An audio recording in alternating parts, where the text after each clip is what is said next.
सध्या दिसतच नाही, त्याच्यावरती कार्यकर्ते फिरतायत असं दिसतंय. मी इथं असताना बिहारमधला असेल, उत्तर प्रदेशमधला असेल, इतर राज्यामधला असेल, सीट निवडून आल्या मनसेबरोबर आल्या आणि मनसेने उद्या असताना भूमिका घेतली की उत्तर भारतातला आणि उत्तर प्रदेशमधला, बिहारमधला, इतर प्रांतातला माणूस याला महाराष्ट्रामध्ये राहता येणार नाही.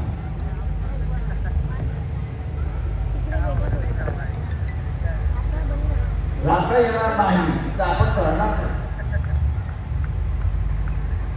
धोका तिथं दिसत असताना सुद्धा आपण असताना बीजेपीला मतदान केलं.